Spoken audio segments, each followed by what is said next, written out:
हम प्रभु परमेश्वर को धन्यवाद देंगे आज की सुंदर सुबह के लिए कि परमेश्वर ने आज की सुंदर सुबह मुझे और आपको दी है, ताकि आज के दिन में हम परमेश्वर की महिमा करें और उसके नाम को धन्य कह सकें। प्रियो, आप सभी का स्वागत है, वेलकम है आज के इस डिवोशन में। लिविंग क्रिश्चियन मूवमेंट फेलोशिप की इस मिनिस्ट्री में मैं आप सभी को स्वागत और धन्यवाद करना चाहूँगा कि आपका सहयोग हमें बराबर मिल रहा है। प्रभु आप सबको बहुत बड़ी आशीष दे और आप प्रभु में आगे बढ़ते जाएं। आज के दिन की शुरुआत प्रभु के वचन के साथ करना चाहते हैं।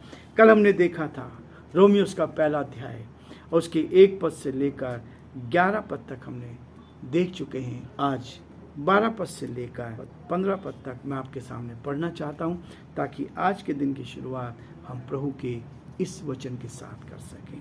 लिखा है, अर्थात ये कि जब मैं तुम्हारे बीच में हूँ तो हम उस विश्वास के द्वारा जो मुझ में और तुम में है एक दूसरे से प्रोत्साहन पाएं।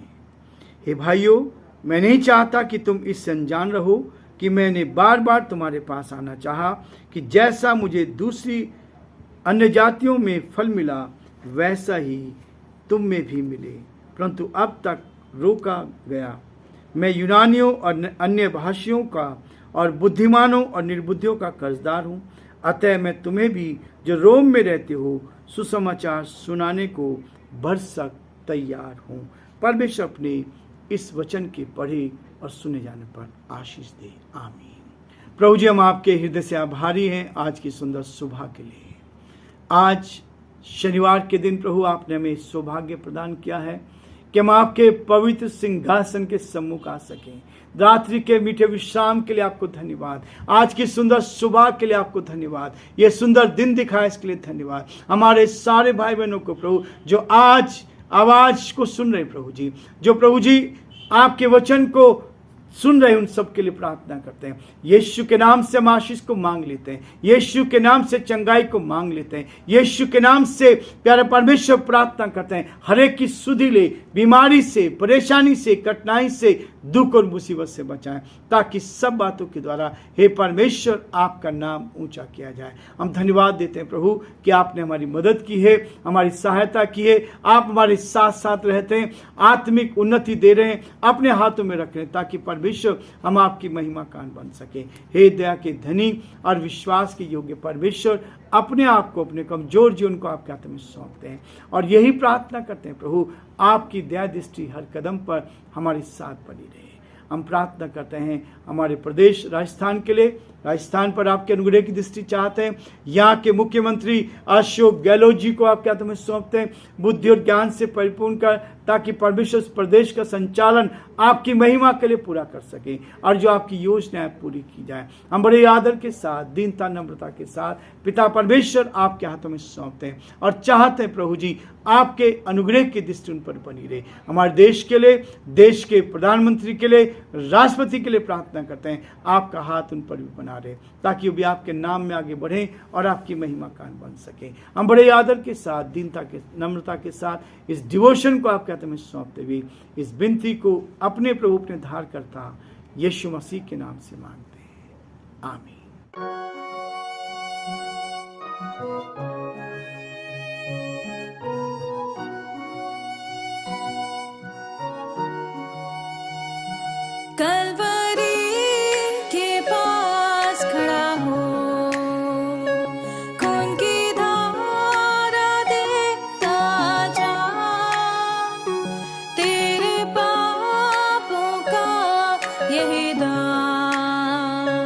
दिया है मसीह यीशु ने।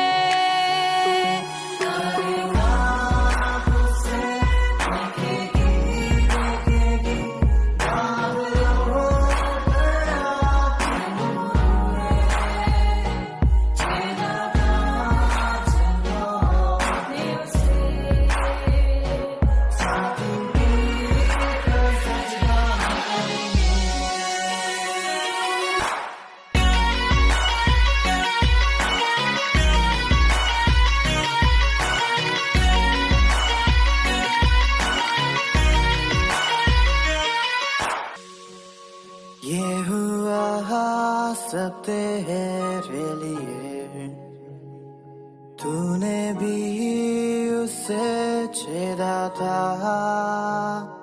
फिर भी प्यार से वो बोला था, जाता क्यों नहीं तू उसके पास, फिर भी प्यार से वो बोला था, जाता क्यों नहीं तू उसके पास।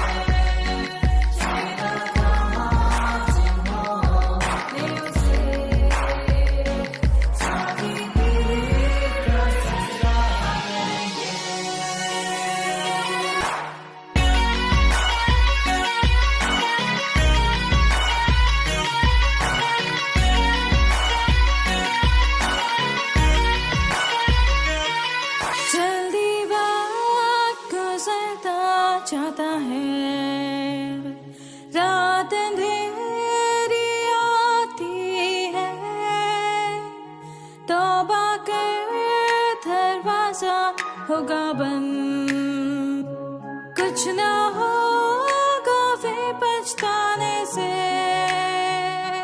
तौबा कर दरवाजा होगा बंद, कुछ ना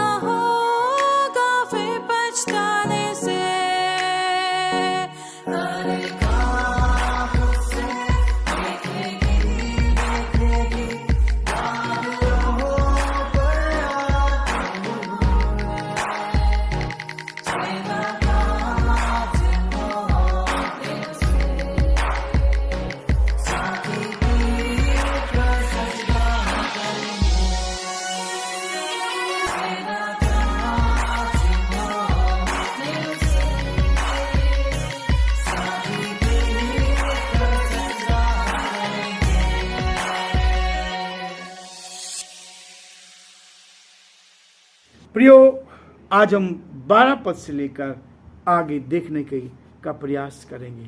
वो कहता है, पौलुस इस बात को स्पष्ट कर रहा है, अर्थात यह है कि जब मैं तुम्हारे बीच में हूँ तो हम भी उस विश्वास के द्वारा जो मुझ में और तुम में है एक दूसरे को प्रोत्साहन पाए। आत्मिक व्यक्ति एक दूसरे को प्रोत्साहित करता है। आत्मिक व्यक्ति कभी भी एक दूसरे को गिराता नहीं है। आत्मिक व्यक्ति यदि आत्मा में आप हैं तो आप भूल जाएंगे किसने मेरे साथ क्या किया है। आप बदले की भावना से कोई काम नहीं करेंगे। यीशु मसीह ने हमें सिखाया एक दूसरे को क्षमा करना। लेकिन प्रियो, आज भी बड़े दुख के साथ कहना पड़ रहा है, बहुत सारे लोग आज भी बदले की भावना से काम करते हैं। बदले की भावना नहीं, यीशु मसीह ने हमें प्रेम का संदेश दिया है। वो कहता है, जब हम एक दूसरे से मिले, जब मैं तुम्हारे पास आऊं, हम उस विश्वास के द्वारा जो मुझ में और तुम में है एक दूसरे को प्रोत्साहन दें। प्रोत्साहित करने वाला जीवन हमारा होना चाहिए, एक दूसरे को बढ़ाने वाला जीवन होना चाहिए, एक दूसरे को ऊंचाई पर ले जाने। हर व्यक्ति के दुख में और सुख में हम उनके साथ खड़े रहें। जहां तक हो सके हम एक दूसरे की सेवा करते रहें। जहां तक हो सके हम एक दूसरे को प्रोत्साहित कर सके। यही चीज पौलुस कह रहा है। प्रियो, पौलुस इस बात को कहता है, हे भाइयों, मैं नहीं चाहता कि तुम इससे अनजान रहो कि मैंने बार बार तुम्हारे पास आना चाहा। मेरी दिल इच्छा है, मैं बार बार चाह रहा हूं कि मैं जाकर रोम में जाकर क्या करूं, सुसमाचार का प्रचार करूं, कि जैसा मुझे दूसरी अन्य जातियों में फल मिला वैसे ही तुम में भी मिले। अन्य जातियों में उससे सुसमाचार का प्रचार किया। वो चाहता था कि ईसाई लोगों में, क्रिश्चियंस लोगों में भी सुसमाचार का प्रचार करें, क्योंकि उनको भी उद्धार की आवश्यकता है। प्रियो, हिंदू, मुस्लिम, सिख, ईसाई सब हैं भाई भाई। उद्धार के अनुभव तो ईसाइयों को भी चाहिए, क्रिश्चियंस लोगों को भी चाहिए। और पौलुस ये कहता है कि जैसे मुझे दूसरी अन्य जातों में फल मिला वैसा ही तुम में भी मिले, परंतु अब तक रोका गया। अब तक रोका गया। परमेश्वर की आत्मा कई बार रोकती है। परमेश्वर की आत्मा के जो चलाए चलते हैं, जब परमेश्वर उनको तैयार करता है तभी वो जाते हैं और कहता है मैं यूनानियों और अन्य भाषियों का और बुद्धिमानों और निर्बुद्धियों का कर्जदार हूं। सबके लिए, जो यूनानी लोग हैं उनके लिए भी, अन्य भाषा जो अलग अलग भाषा बोलने वाले हैं, बुद्धिमानों का, जो ज्ञानवान व्यक्ति है, जो निर्बुद्धि है, का कर्जदार हूं। आज अपने आप को दीन बना रहा है। मुझे सबको संदेश देना है, मुझे निर्बुद्धियों को भी देना है, मैं उनको भी, जो बुद्धिमान है उनको भी संदेश देना है, मुझे यूनानियों को भी देना है, मुझे अन्य जातियों को भी, अन्य भाषा बोलने वालों को भी, जो मेरी भाषा नहीं समझ पाते, उनके बीच में भी जाकर मुझे संदेश देना है। मैं उनका कर्जदार हूं। मुझे कर्ज चुकाना है। जिसने अपने दिल को बदल लिया, जिसकी घर वापसी हो गई है, उसके जीवन में ये चीज आती है। घर वापसी का मतलब होता है कि गुनाहों से तौबा करके प्रभु के पास आ जाना है। और वो कहता है अतः मैं तुम्हें भी जो रोम में रहते हो सुसमाचार सुनाने को भरसक तैयार हूं। मेरी दिल की इच्छा है कि मैं लोगों के बीच में, रोम में भी जाकर, जहां मसीहत बहुत है, जहां ईसाई लोग बहुत है, उनके बीच में भी जाकर मैं सुसमाचार का प्रचार करूं। ये सुसमाचार का प्रचार सारी दुनिया के लिए प्रियो, जो इस पृथ्वी पर पैदा हुए हैं, सबके अंदर पाप है। उस पाप से छुटकारा दिलाने के लिए ये संदेश है, ये वचन है। और पौलुस इसी बात को लेकर आगे बढ़ता है और इसी बात को लेकर बढ़ रहा है कि मैं इस बात के लिए, अतः मैं तुम्हें भी जो रोम में रहते हो सुसमाचार सुनाने को भरसक तैयार हूं। मेरी दिल की इच्छा है, मेरी आत्मा की इच्छा है, परमेश्वर की इच्छा है कि मैं जाकर रोम में जाकर सुसमाचार का प्रचार करूं। और पौलुस ने ऐसा काम किया और आज भी लोग पौलुस को इसी रूप में जानते हैं। आज भी वो जीवित है, हमारे बीच में जीवित है, दुनिया में जीवित है, मरने के बाद भी जीवित है। ये होता है परमेश्वर का संदेश। प्रियो, प्रभु हम सबको बहुत आशीष दे और प्रभु का हाथ हम सबके साथ बना रहे। प्रभु आप सबको बहुत आशीष दे, आपके परिवार पर, आपके रिश्तेदारों पर, जिनको आप इस डिवोशन को शेयर कर रहे हैं, उन सब पर आशीष चाहते हुए यीशु के नाम से प्रार्थना को मांगते हैं। आमीन।